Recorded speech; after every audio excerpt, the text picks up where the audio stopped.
Item ಯಾವುದೇ ಇರಲಿ try ಮಾಡಿ ಆಚಿ ಚಿಕನ್ ಮಸಾಲಾ. ಕೈಮನೆಯಲ್ಲಿ ಕಂಪನ ಸೃಷ್ಟಿಸಿದ ರಾಮಲಿಂಗಾರೆಡ್ಡಿ ರಾಜೀನಾಮೆ ರಗಳೆ. ಜಲಸಂಪನ್ಮೂಲ ಖಾತೆ ನನಗೆ ಬೇಡ ಎಂದ ಸಚಿವ. ಕೊಟ್ಟ ಮಾತಿನಂತೆ ನನಗೆ ಖಾತೆ ಹಂಚಿಕೆ ಮಾಡಿಲ್ಲ ಎಂದು ಕಿಡಿ. ಖಾತೆ ಬದಲಾವಣೆಗೆ ಒಪ್ಪದ ಹೈಕಮಾಂಡ್. ಡಿಕೆ ಹೇಳಿದ್ದೇನು? ಸತೀಶ್ ಜಾರಕಿಹೊಳಿ ಮಾತೇನು? ಎಚ್.ಕೆ. ಪಾಟೀಲ್ ಎಚ್ಚರಿಕೆಯ ಸಂದೇಶ. ಈ ಸುದ್ದಿಗಳನ್ನು ನೋಡೋಣ ರಾಜೀನಾಮೆ ರಗಳೆ ನ್ಯೂಸ್ ಟಾಪ್ನಲ್ಲಿ. ಬೆಂಗಳೂರು ಅಭಿವೃದ್ಧಿ ಖಾತೆ ಮೇಲೆ ಕಣ್ಣಿಟ್ಟಿದ್ದ ರಾಮಲಿಂಗಾರೆಡ್ಡಿ ಬಯಸಿದ್ದ ಖಾತೆ ಸಿಗದಿದ್ದಕ್ಕೆ ಸಚಿವ ಸ್ಥಾನಕ್ಕೆ ರಾಜೀನಾಮೆ ಸಲ್ಲಿಸಿದ್ದಾರೆ. ನಿನ್ನೆ ಬೆಳಗ್ಗೆ ನಿವಾಸದಲ್ಲಿ ಸುದ್ದಿಗೋಷ್ಠಿ ನಡೆಸುವಾಗಲೇ ತಮ್ಮ ಸಚಿವ ಸ್ಥಾನಕ್ಕೆ ರಾಜೀನಾಮೆ ಸಲ್ಲಿಸಿ ರಾಜೀನಾಮೆ ಪತ್ರವನ್ನು ಸಿಎಂಗೆ ರವಾನಿಸಿದ್ದಾರೆ. ರಾಜೀನಾಮೆ ಬಳಿಕ ರಿಯಾಕ್ಟ್ ಮಾಡಿದ ಸಚಿವ ರಾಮಲಿಂಗಾರೆಡ್ಡಿ, ನೀವು ಕೊಟ್ಟ ಜಲಸಂಪನ್ಮೂಲ ಸಚಿವ ಸ್ಥಾನ ನನಗೆ ಬೇಡ, ಆತ್ಮಸಾಕ್ಷಿಗೆ ವಿರುದ್ಧವಾಗಿ ಕೆಲಸ ಮಾಡಲು ಆಗಲ್ಲ ಅಂತ ಹೇಳಿದ್ದಾರೆ. ಅದಕ್ಕೆ ನನಗೆ ಬೇಸರ ಆಗಿ ಈಗ ಆತ್ಮಸಾಕ್ಷಿ ವಿರುದ್ಧವಾಗಿ ಕೆಲಸ ಮಾಡೋಕ್ಕಾಗಲಿಲ್ಲ ಅಂತೇಳಿ ಇವತ್ತು ನಾನು ರಾಜೀನಾಮೆ ಕೊಡ್ತಾ ಇದ್ದೀನಿ. ಆಮೇಲೆ ಕಾಂಗ್ರೆಸ್ ಪಕ್ಷದಲ್ಲೇ ಇರ್ತೀನಿ, ಕಾಂಗ್ರೆಸ್ ಶಾಸಕನಾಗಿ ಮುಂದುವರಿತೀನಿ. ಅದರದ್ದೇನು ಎರಡನೇ ಮಾತಿಲ್ಲ. ಶಿವಕುಮಾರ್ ಅವ್ರನ್ನೂ ಕೂಡ ನಾನು ಮಂತ್ರಿ ಮಾಡ್ಕೊಳ್ಳಿ ಅಂತ ಕೇಳಲಿಲ್ಲ, ಅಥವಾ ಸಿದ್ದರಾಮಯ್ಯನವ್ರ ಹತ್ರ ಹೋಗಿ ನಾನು ಮಂತ್ರಿ ಮಾಡಿ ಸೇರಿಸಿ ಅಂತ ಕೇಳಲಿಲ್ಲ, ಅಥವಾ ಹೈಕಮಾಂಡ್ಗೆ ಹೋಗಿ ನನ್ನ ಮಂತ್ರಿ ಮಾಡಿ ಅಂತ ನಾನೇನು ಕೇಳಿರಲಿಲ್ಲ. ಮಾಡಿದ್ದಾರೆ, ಸಂತೋಷ. ಮತ್ತೆ ಮಾತು ಮುಂದುವರೆಸಿದ ಸಚಿವ ರಾಮಲಿಂಗಾರೆಡ್ಡಿ, 2023ರಲ್ಲೇ ನನಗೆ ಬೆಂಗಳೂರು ಅಭಿವೃದ್ಧಿ ಖಾತೆ ನೀಡೋದಾಗಿ ಡಿಕೆ ಬ್ರದರ್ಸ್ ಮಾತು ಕೊಟ್ಟಿದ್ರು. ಆದರೆ ಕೊಟ್ಟ ಮಾತಿನಂತೆ ನನಗೆ ಸೂಕ್ತ ಖಾತೆ ನೀಡಿಲ್ಲ, ಹೀಗಾಗಿ ರಾಜೀನಾಮೆ ನೀಡಿದ್ದೇನೆ ಅಂತ ರಾಮಲಿಂಗಾರೆಡ್ಡಿ ಹೇಳಿದ್ದಾರೆ.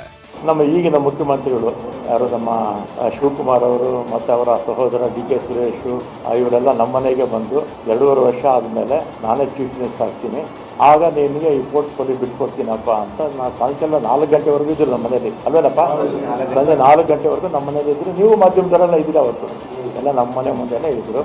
ನಾನು ಆಯಿತು ಅಂತ ಸುಮ್ಮನೆ ಆದೆ. ಏನೋ ರಾಮಲಿಂಗಾರೆಡ್ಡಿ ಪೋರ್ಟ್ಫೋಲಿಯೋಗೋಸ್ಕರ ಕೊಟ್ಟಿಡಿದ್ರು ಅಥವಾ ಮಾಧ್ಯಮಗಳಲ್ಲಿ ಬಂದಿದೆ. ಆದರೆ ಇದು ಜನಕ್ಕೆ ಗೊತ್ತಾಗಬೇಕು, ಯಾವ ಕಾರಣಕ್ಕೆ ನಾನು ರಾಜೀನಾಮೆ ಕೊಟ್ಟಿದ್ದೆ ಅಂತ ಜನಕ್ಕೆ ಗೊತ್ತಾಗಬೇಕು ಅಂತ ನಾನು ಮಾಧ್ಯಮಗಳ ಮುಖಾಂತರ ಜನಕ್ಕೆ ತಿಳಿಸ್ತಾ ಇದ್ದೆ. ನನಗೆ ಯಾರ ಮೇಲೂ ಕೋಪ ಇಲ್ಲ, ಸಿದ್ದರಾಮಯ್ಯವ್ರ ಮೇಲೂ ಕೋಪ ಇಲ್ಲ, ಶಿವಕುಮಾರ್ ಮೇಲೂ ಕೋಪ ಇಲ್ಲ, ಖರ್ಗೆ ಅವ್ರ ಮೇಲೂ ಕೋಪ ಇಲ್ಲವೇ ಇಲ್ಲ, ಹೈಕಮಾಂಡ್ ಮೇಲೂ ಕೋಪ ಇಲ್ಲ. ರಾಮಲಿಂಗಾರೆಡ್ಡಿ ಕೊಟ್ಟ ಮಾತು ಪ್ರಸ್ತಾಪಕ್ಕೆ ಪ್ರತಿಕ್ರಿಯೆ ನೀಡಿದ ಸಿಎಂ ಡಿಕೆ ಶಿವಕುಮಾರ್, ಅವತ್ತು ನಾವು ಮಾತು ಕೊಟ್ಟಿದ್ದು ನಿಜ, ಈಗ ಖಾತೆಗಳು ಹಂಚಿಕೆಯಾಗಿದೆ, ನಾನು ರಾಮಲಿಂಗಾರೆಡ್ಡಿ ಅವರನ್ನ ಮನವೊಲಿಸ್ತೀನಿ ಅಂತ ಹೇಳಿದ್ರು. ಖಾತೆ ಬದಲಾಯಿಸ್ತೀರಾ ಎಂಬ ಪ್ರಶ್ನೆಗೆ ವರಿಷ್ಠರತ್ತ ಚೆಂಡು ಎಸೆದ್ರು. ಈ ಖಾತೆ ಕೊಡ್ತೀನಿ ಅಂತ ಹೇಳಿದ್ ನಿಜ. ನಾನು ನನ್ನ ತಮ್ಮ ಹೋಗಿ ಕನ್ವಿನ್ಸ್ ಮಾಡಿ ಟ್ರಾನ್ಸ್ಪೋರ್ಟ್ ಕೊಟ್ಟಾಗ ಸುಧಾಕರ್ ಹತ್ರ ಮುಜರಾಯಿ ತೆಗೆದು ಕೊಟ್ಟಿದ್ದು ನಿಜ. ಹೈಕಮಾಂಡ್ ಅವರು ಒಂದು ತೀರ್ಮಾನವನ್ನು ಮಾಡಿದ್ದಾರೆ. ಸೊ ಅದಕ್ಕೆ ಕೃಷ್ಣ ಬೈರೇಗೌಡರಿಗೆ ಅದನ್ನು ಬೆಂಗಳೂರು ನಗರವನ್ನು ಕೊಟ್ಟಿದ್ದಾರೆ. ಅವ್ರು ಕೇಳೋದ್ರಲ್ಲಿ ತಪ್ಪೇನಿಲ್ಲ, ಅವ್ರು ಕೊಟ್ಟಿದ್ದು ಮಾತಾಡ್ತು ನಿಜ. ಈಗ ಅವ್ರಿಗೇನಾದ್ರು ಮಾಡಿ ಸಮಜಾಯಿಷಿ ಹೇಳಬೇಕು, ಮಾತಾಡ್ತಾರೆ.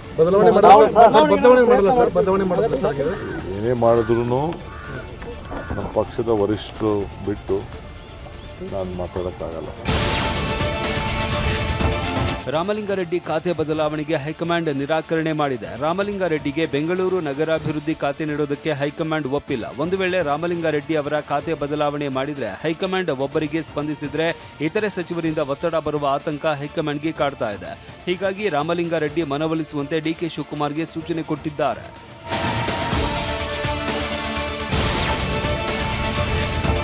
ಸಚಿವ ರಾಮಲಿಂಗಾರೆಡ್ಡಿ ಜೊತೆ ಸಿಎಂ ಡಿಕೆ ಶಿವಕುಮಾರ್ ನಿರಂತರವಾಗಿ ಚರ್ಚೆ ಮಾಡಿದ್ದಾರೆ. ಬೆಂಗಳೂರಿನ ಜಯನಗರದ ಹೋಟೆಲ್ನಲ್ಲಿ ರಾಮಲಿಂಗಾರೆಡ್ಡಿ ಭೇಟಿಯಾಗಿರುವ ಡಿಕೆ ಶಿವಕುಮಾರ್ ರಾಜೀನಾಮೆ ನಿರ್ಧಾರದಿಂದ ಹಿಂದೆ ಸರಿಯುವಂತೆ ಮನವೊಲಿಕೆ ಮಾಡಿದ್ದಾರೆ. ರಾಮಲಿಂಗಾರೆಡ್ಡಿಗೆ ಹೈಕಮಾಂಡ್ ಸೂಚನೆ ತಿಳಿಸಿ ಮನವೊಲಿಕೆ ಯತ್ನ ಮಾಡಿದ್ದಾರೆ. ರಾಮಲಿಂಗಾರೆಡ್ಡಿ ಮಾತ್ರ ಕೊಟ್ಟ ಮಾತು ಉಳಿಸಿಕೊಳ್ಳುವಂತೆ ಪಟ್ಟು ಹಿಡಿದಿದ್ದಾರೆ.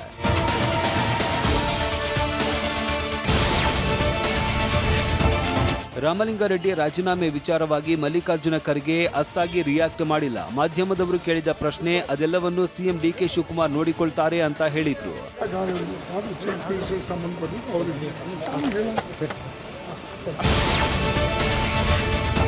ಸಚಿವ ರಾಮಲಿಂಗಾರೆಡ್ಡಿ ರಾಜೀನಾಮೆ ಬಗ್ಗೆ ಪ್ರತಿಕ್ರಿಯಿಸಿದ ಸಚಿವ ಸತೀಶ್ ಜಾರಕಿಹೊಳಿ ಮತ್ತೊಂದು ಹೊಸ ಬಾಂಬ್ ಸಿಡಿಸಿದ್ದಾರೆ. ಕೇವಲ ರಾಮಲಿಂಗಾರೆಡ್ಡಿ ಮಾತ್ರವಲ್ಲ, ಇನ್ನೂ 3 ಅಸಮಾಧಾನ ಇದೆ ಅಂತ ಸತೀಶ್ ಜಾರಕಿಹೊಳಿ ಹೇಳಿದ್ರು.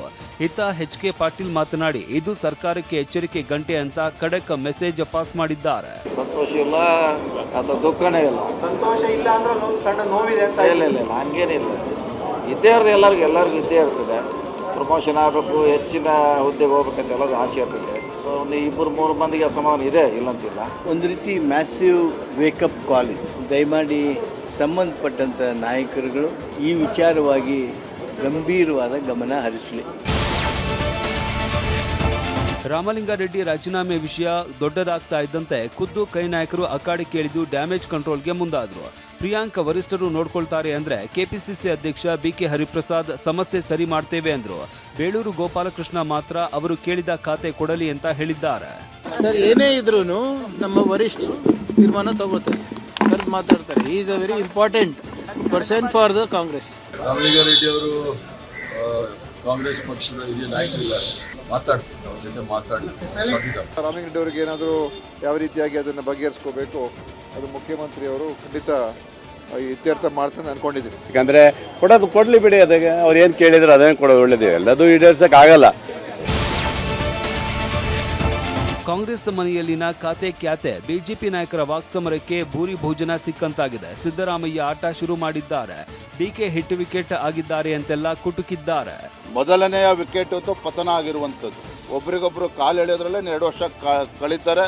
ಅದಕ್ಕಿಂತ ಮುಂಚಿತವಾಗೇನೆ ಮಧ್ಯಂತರ ಚುನಾವಣೆ ಬಂದರೂ ಕೂಡ ಆಶ್ಚರ್ಯ ಇಲ್ಲ. ಫೇರಿಂಗ್ ಆದ 3 ದಿನದಲ್ಲಿ 3 ಬಾಳು ಆಗ್ತಾ ಇದೆ. ಡಿ ಕೆ ಶಿವಕುಮಾರ್ ಈ ಥರ ಮಾತು ಕೊಟ್ಟು ಮೋಸ ಮಾಡುವಂಥ ಪದ್ಧತಿ ಇದೆಯಲ್ಲ, ಅದು ಸರಿ ಇಲ್ಲ. ಸಿಕ್ಸರ್ ಹೊಡೆದ ಶಿವಕುಮಾರ್, ಮೊದಲ ಬಾಲ್ನಲ್ಲೇ ಸಿಕ್ಸರ್ ಹೊಡೆದ ಶಿವಕುಮಾರ್ ಅಂತ ಹೇಳಿದರು.